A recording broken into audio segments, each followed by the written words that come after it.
Hi, Sue here from Mystic Matters, and today on my Exploring Popular Opinion video, I'm going to be looking at Brexit. Some of you might not know about Brexit, but we in the UK are very aware of it. It was nearly a 50-50 split to whether we were going to leave Europe or remain with the European Union. And the vote went that we were going to leave, and we have just recently finalized leaving. It is a very inflammatory subject. There's many people who see disaster from it. There's many other people thinking that it's going to be the best thing ever. And so we'll see what the cards say. My opinion doesn't come into this. This is purely the cards I pick and my interpretation of the cards. So this isn't a personal thing for me. It's also for entertainment purposes only, as all channels of this sort are. So I'm going to have a look and see what the energy is behind Brexit. This is nothing to do with the people who promoted it, who are against it or for it. This is all about what the energy is and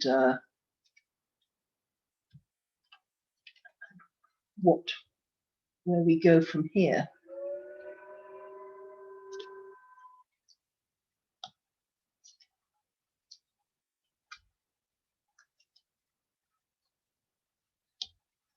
Okay, well,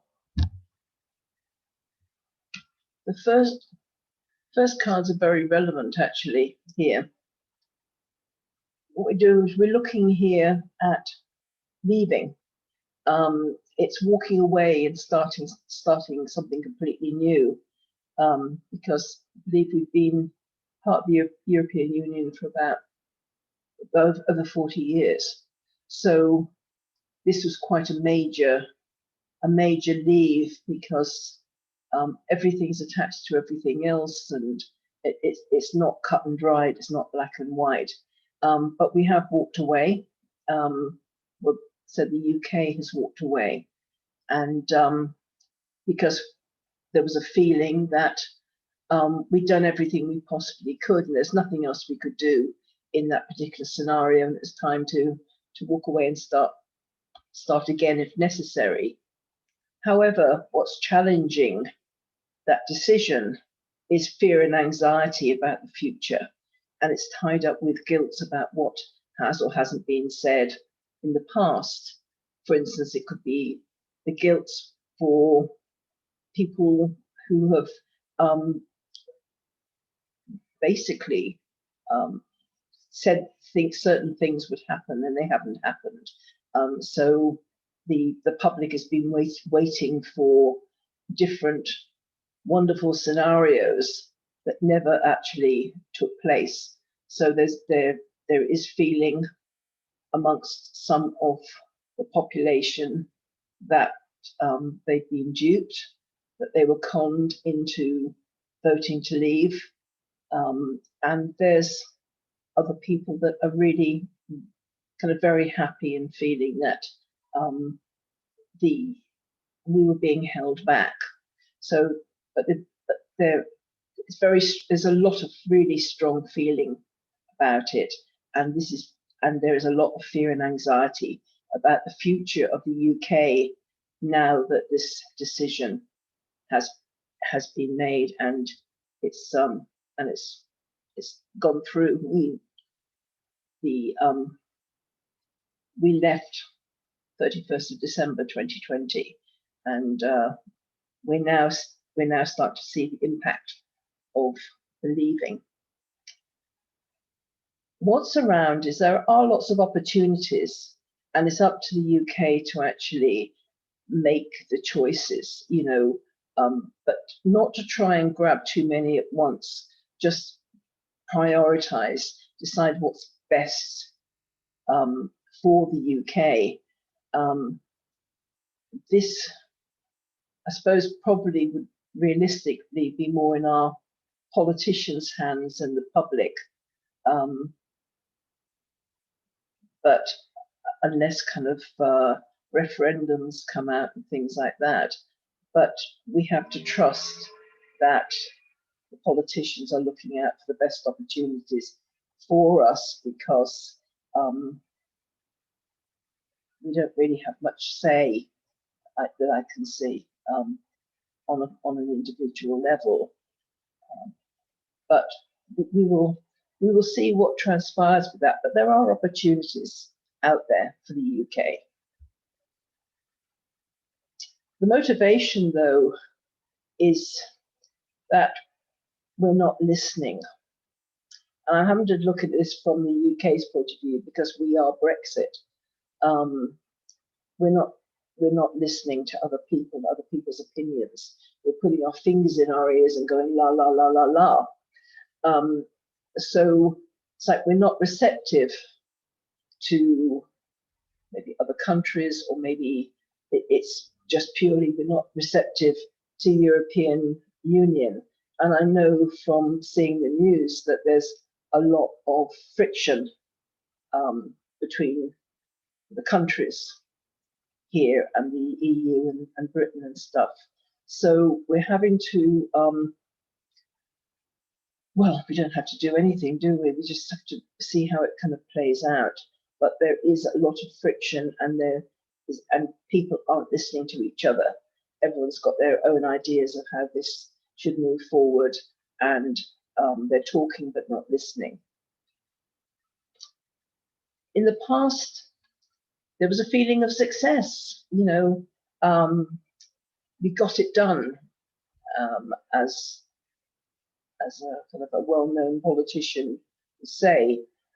So success came, and congratulations, we're out of the EU and everything's, you know, and we've got great things ahead. So this was a success.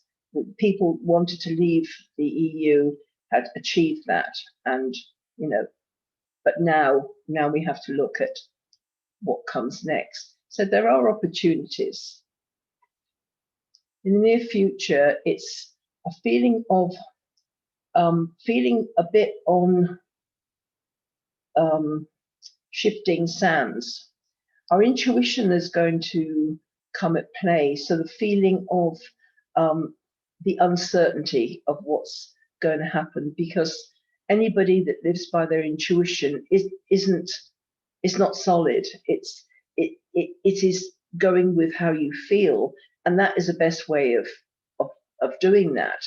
But when there's so many people and so many different people who feel different ways, it becomes very uncertain. It feels very uncertain for the general population, because the message keeps changing every day, and then we have to adjust. And if we are in fear and anxiety, it can be really tormenting, not knowing exactly what's going to happen next, because our lives are going to be affected by what happens next. I think we're also feeling, talking about Brexit, we're feeling very alone.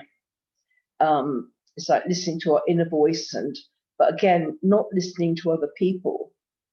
So with this card, it feels very much as though the UK is out on its own, and there's not much.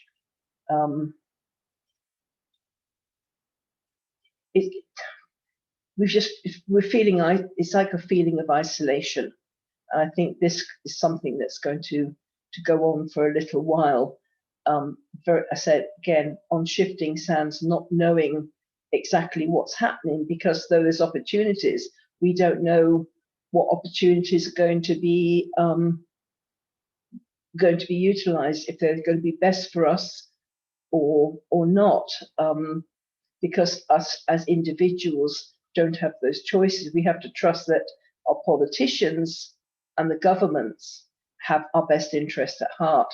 We don't have control of that. That's why we have to have control of ourselves and try not to get into the fear and anxiety about the very uncertain future, because as I said, things tend to change on a daily basis. And I'm going by what I see kind of reported here. And we feel a bit alone at the moment. There is this talk about money, and this is in the position of how people see us.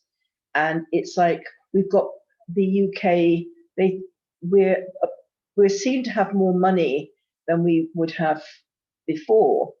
And this could be because we're not making payments to the EU. I don't know, I haven't gone into the ins and outs of it, but maybe we're not making payments, maybe we're getting money elsewhere. But there is this kind of idea that the UK will be better off financially than if we are part of the EU. However, this is in a position of what people think. It's not in a factual position. This could be an idea that's being put forward in order to make other people believe that we're much better off than we actually are. That I can't speak to, but it isn't in a position of wealth. It's a position of an illusion of wealth, or people believing. This is something that people believe, that we will be more wealthy, but it doesn't necessarily mean we will be. It's just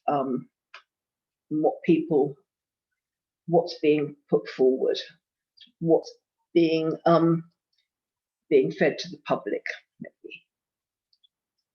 In the hopes and fears, there's a hope that we're going to be able to go out there and kind of take the world by storm and get trade agreements, and that we'll be free and we won't have to sit and wait for things to come to us. So there is a real hope that this will happen, and a fear that it won't. So again, going back to the High Priestess, this feeling of being on very shifting sands. It's still too soon for anything solid and stable. This is coming from a position of the general public, because we're not in the know. We don't know what's going on behind closed doors. We don't know what is really happening. So there's all this uncertainty. But we're hoping that better things will come. But again, that's just in the hopes and fears. That isn't in a factual position of better things coming. It's like we're having to start again. This is keeping our hearts open and going forward with compassion and love towards other people. And what's happening at the moment with the motivation is conflict and not listening. We're not going to get anywhere with this, with any bully boy tactics or kind of trying to force people into things, until we learn to actually love and respect other people and do maybe a non-traditional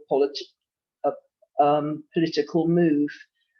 Until we actually treat other people with compassion, we can't expect the same for ourselves. So where Brexit's concerned, it is actually about kind of earning respect and being compassionate towards others. That is what is really necessary. And also to realize we have isolated ourselves. We did it to ourselves, and we can't expect people to automatically say, well, it's like divorcing somebody and then going back and saying, well, I know I divorced you, and it could be, and it was quite acrimonious, but can we be friends, and will you help me out? Can you fix my car? that kind of thing. You know, it might not go well in that interpersonal kind of, you know, just being told to get lost and go and find a garage. And it's a bit like that with Brexit. The leaving was acrimonious. And it didn't feel friendly from what I heard about it. And I'm not in the political arena, so it didn't feel, it was more like a bad breakup than a positive one. So until the EU and Britain, and with us and other countries as well, unless there is a lot more love and compassion put into the mix, I think we might not have such an easy time of it. And that's my feeling. But personally, if we can keep out of the fear and anxiety and follow our own intuitions, individually, we can come out of this okay. But if we get tied up with the fear and everything that's going around, we get swept away, and then we as individuals become disempowered, and that's really the downside of it. So anyway, that's what my cards say about Brexit, and let's see what the next one is. Look forward to seeing you again, hopefully. Take care. Bye.